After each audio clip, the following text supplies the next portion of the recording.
With the success of Platoon, a film that portrayed his own experience in Vietnam, Oliver Stone proved that the American people had a place in their heart for the Vietnam veterans' experience. A winner at the Academy Awards and the box office, Stone was in a position to do whatever film he wanted.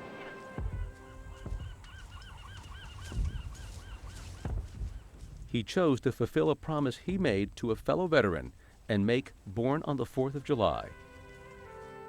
It's based on the true story of Ron Kovic, a young Long Island boy who went off to war. It would be a bullet that would paralyze him, but worse, it was a nation's disrespect that would break his heart. I gave 3/4 of my body in Vietnam. My brother doesn't have to get knocked down into the streets here. Why? The more than a decade-long wait to make the film allowed the lead to go to Tom Cruise. It would be a career-defining role for him. In December of 1989, Brian Gumbel, then host of NBC's Today Show, sat down with all three men and talked about bringing Ron's story to the screen. Ron, you wrote Born 13 years ago. Between then and now, how many times did you give up all hope that it would ever be brought to the screen? We almost did it in 1978.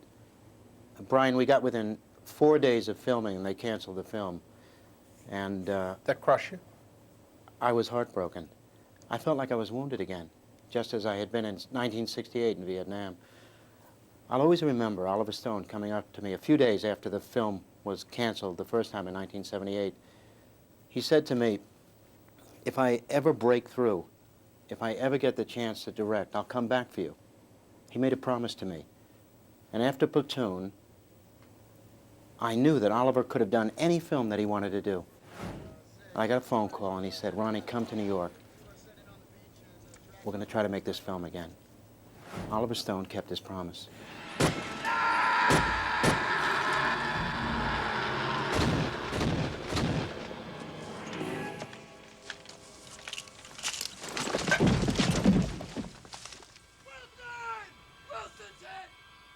Oliver, doing Born, by all accounts, fulfilled kind of a long-term promise that you had made as much to yourself as to Ron Kovic. But why do Born when, by all other accounts, you had already done the definitive Vietnam film? Well, I mean, there was the Iliad and there was the Odyssey, you know. You had to get the warriors home. Ulysses spent years in the wilderness trying to get back to where he lived. I feel very much the same way, but there was another war after Platoon. When I came home, I had real problems, as did many vets. I went to jail, and then I had my personal problems for several years in New York City, and I think we ran into a country that was not hostile to the veterans, but indifferent to the war. It's just that we came home and nobody cared the 24 hours before we'd been in a combat zone. So that shook us up. People were out making money. The country was prospering, it was booming. Like in the scene where Stevie shows Ron around the hamburger joint. You know, all he cares about is he's putting up a new fast food chain in Long Island, and that's what was happening in Long Island. So that's what we came back to, that indifference, and that hurt us. Sometimes, you know, Stevie, I think people, they know you're back from Vietnam and their face changes, the eyes, the voice, the way they look at you, you know? I know what you mean, Ronnie, but people here, they don't give a shit about the war. Yeah, to them it's just a million miles away. It's all bullshit anyway. I mean, the government sold us a bill of goods and we bought it. We got the shit kicked out of us for what, huh? You mean we, Stevie? You were in college, man. Let me go back to square one with you. How much did you help Tom Cruise with his portrayal of you? I was amazed the first day I met Tom Cruise. He came down to my house with Oliver Stone. I was surprised how great an understanding he had of what I had gone through, my suffering, my hurt, the difficulties that I had to overcome to be in this world after Vietnam. Tom made it very clear to me that he was going to give this film everything he had and that he was not going to let me down. He knew the difficulties we had had in the past, and he made a promise to me on that day at my house that he would make this film. And you know, during the making of the film, I had an amazing amount of access on the set. It was a great experience for me, Brian. It was a tremendously learning experience. Tom would come up to me in the wheelchair, looking just like me. He would wheel up to me. At first, it was very unnerving. I was looking at myself. I was looking at myself during one of the most difficult times in my life. And in actuality, it was Tom Cruise. Tom would lean over and he would look at me and he would say, "How am I doing? Am I doing this right? How do I look? Do I look all right?" Yeah, but Ronnie, wait a second now. I mean, Tom is a very impressive guy when you meet him. But do you mean to tell me that the first time Oliver ever came up to you and said, "Okay, you know who's going to play you, Tom Cruise," that your mind didn't immediately say, "Hey, wait a second, just a second here. You know Top what? Gun, right-wing, propaganda, he's going to play me?" No, I believed Oliver when he told me that Tom and I had a lot in common.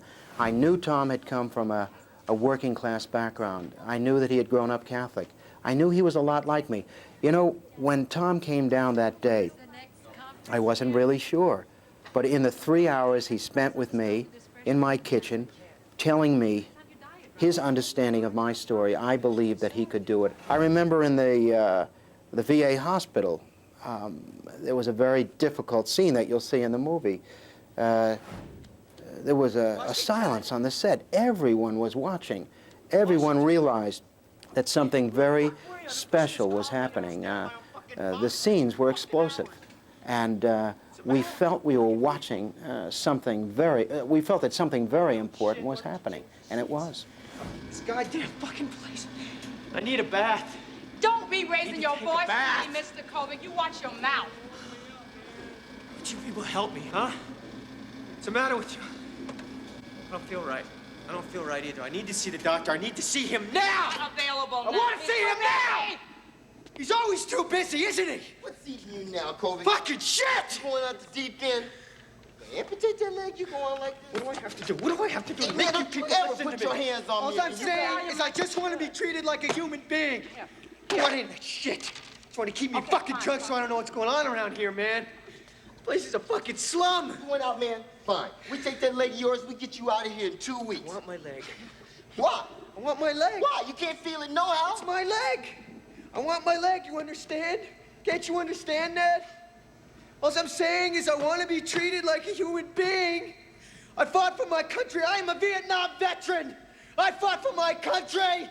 I deserve to be treated for decent. Vietnam. Decent. I heard that right, you fuck. Vietnam don't mean nothing to me, man. Or any of these other people. You got it? Tom, by all accounts, you really want to do this film. You agreed to defer your salary in order to do Born on the 4th. Why? Why was it important to you? Well, I'd known Oliver and I'd met Ron, and I felt very committed to them, and I felt it was just a powerful script and a great character, and I felt it was an important film. What's key to the portrayal, do you think, of playing Ron Kovic? Never giving up and searching for the truth. That's what I felt was key, one of the key things in playing Ron, that you had to get beyond. And what the film isn't about a man in a wheelchair. It's a film, really, you look at it, I mean, the country became an invalid. It became, I mean, it was a crippling time for this country. And that, you had to get beyond this man in a chair. It's his own personal, triumph, his own personal search for the truth of what happened, why. There's still a mystery about why. And that's how I went into the film. I was going to say, you're particularly adept in the wheelchair. How much time did you put in? A lot of time. Really? A lot of time, yes. It was interesting because I went around with Ron, and I realized that one of the things that I saw that Ron was very good at is making people feel comfortable. You really have to be a diplomat. Some of the things we went through together were, I mean, I couldn't believe it. You start looking at the world from a different point of view, and they're looking at you differently. I'm gonna go inside for a minute. Mom, wait. Should be okay. Hey, Ronnie. How are you, man? You look good. You look good. Hey, Ronnie. You look great. Good. Ronnie, Looks welcome good, home. doesn't You it? look Angie. so good. It's so good to see you. You look at him. He Ronnie, looks welcome great. home. You never got out of character as you did this. I mean, you never came someplace and said, "Okay, I can walk from here." No, we went through the whole thing many times. There's a store that we went into, and the girl that was running it said the owner, there was rubber on the floor and then carpeting, and I was going from the carpeting to the rubber and turning the chair, looking at different items, and she came up to me and asked me to leave the store. And Ron had been telling me stories of things like this that happened. Why'd she ask you to leave? Well, at first I was shocked, and then she said that the rubber of my chair was disruptive to the rubber floor. And I said, said, okay, fine. I left, and Ron said, look, it's okay, she just doesn't, she was nervous. She doesn't know what to do. It's okay. It's okay. Don't worry about it. My mom called me at school and told me. I was just so shocked. I wanted to reach out and help you. But it was just so frustrating, and I just stood in the hallway in my dorm room shaking, and I couldn't say anything. I mean no offense by this. Yes. But do you think in the film you are defined by your handicap or by your commitment? I think the answer to that question, Brian, is both. I think in the film, I am defined by the wound that I sustained in the war. That's very obvious. I'm wounded in the war. I'm injured. I have to be in a wheelchair for the rest of my life. But I think what the film also says is that I come to terms with that through a very difficult process. First time I got hit, I was shot in the foot. I could have laid down. I mean, who gives a fuck now if I was a hero or not? I was paralyzed, castrated that day. Why? I was so stupid. I feel wounded, but at the end of the film, I feel that my wound has become wisdom. I have, in a way, triumphed over the tragedy of what I've gone through. Life is worth living. Why are you here tonight? What do you have to say to these people? My name is Ron Kovic. I'm a Vietnam veteran. My name is Ron Kovic. I'm a Vietnam veteran. I'm here tonight to say that this war is wrong, that this society lied to me, it lied to my brothers, it deceived the people in this country, tricked them into going 13,000 miles to fight a war against the poor peasant people who have a proud history of resistance, who have been struggling for their own independence for 1,000 years, the Vietnamese people. I can't find the words to express how the leadership of this government sickens me. Now, people say if you don't love America, then get the hell out. Well, I love America. We love the people of America very much, but when it comes to the government, it stops right there. The government is a bunch of corrupt thieves, they are rapists and robbers, and we are here to say that we don't have to take it anymore. We're not. We are here to say, we are here to tell the truth. They are killing our brothers in Vietnam. We want them to hear the truth tonight. Do you think Bourne's about Vietnam or about America? I think it's about America. I think it takes America from the 1950s to the 60s and to the 70s. It cuts off, as you know, at the 76 convention with the Democrats. But what we try to do is, like, the boy and America are linked. It's my generation, the way we grew up. We bought certain beliefs in the 1950s. They were tested hard in the 1960s. Losses were incurred. And I think a sense of wisdom we learned in the 70s. We learned, and we're still obviously trying to apply it to our lives, but we're still struggling. It's our generation. Thou shalt not kill women and children. Thou shalt not kill, remember? Isn't that what you taught us? Isn't that what they taught us? Stop it! Stop it! I don't want you in this house. You're out of this house. Ron, come on now. You made your point, now stop! No! I haven't made my point. You tell her, Dad. They're killing everyone now. I didn't force you to go. Yes, you did. Yes, you did. Mom. And it's all falling apart. King Kennedy, Kent State. Hey, man. We all lost fucking war. It's not my fault. Fucking communism won. It's all for nothing. It's not true. Oliver, how political do you think Bourne is? I think it's an emotional movie. I think it describes a spiritual transformation in a boy that goes to war to be a certain kind of hero, and he's defeated in that goal. His life is, on the surface, it's ruined. God damn it!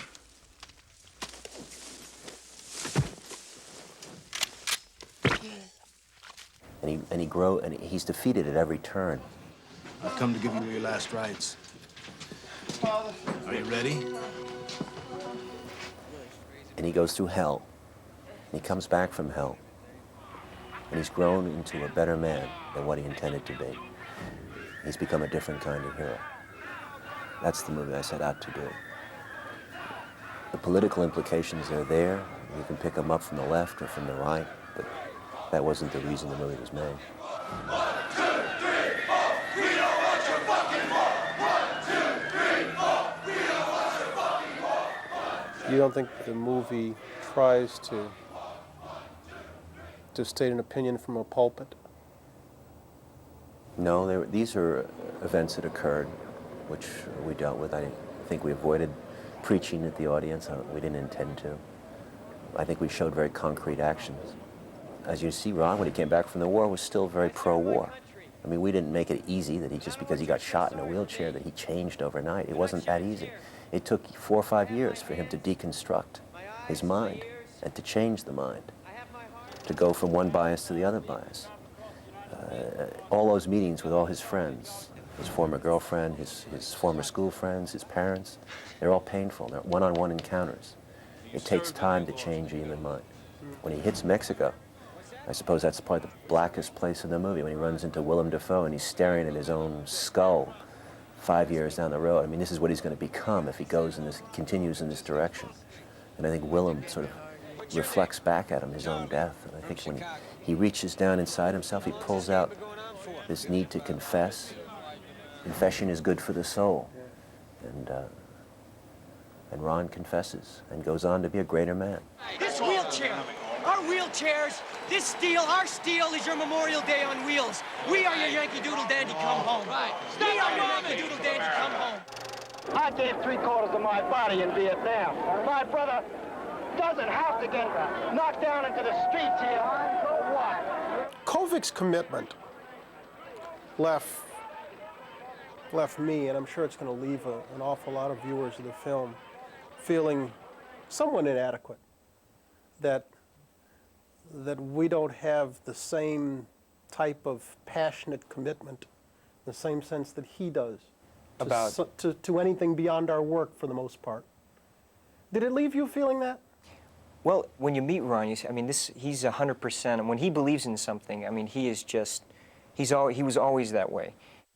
You must never, never let what happened in that war ever happen again, because if you do, they will build another monument, and they will kill more and more and more and more wheelchairs. You must fight against it. He can't do it halfway. Everything he does is total commitment, and I guess in some ways, I don't know, I think in some ways I kind of, I kind of identified with, it was somewhat revealing of, I mean, when I do something, I feel that I just can't let go of it. Okay, listen up! Hey! We're gonna take the hall back. You hear that? Let's go to the gate. We're gonna take the motherfucking hall back. All right? Fall out. Let's move.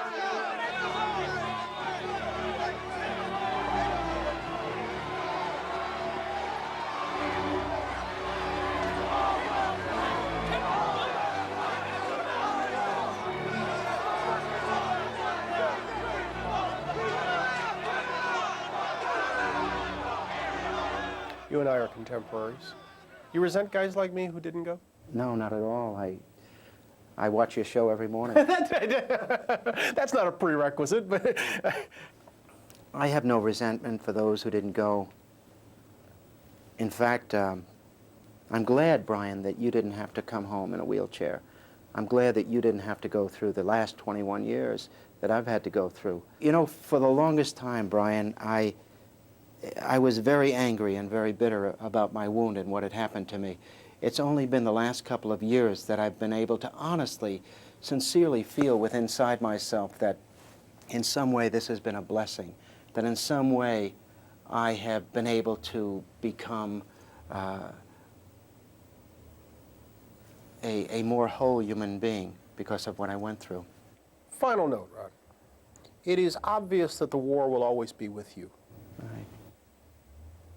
With this film, Do you let go of the war?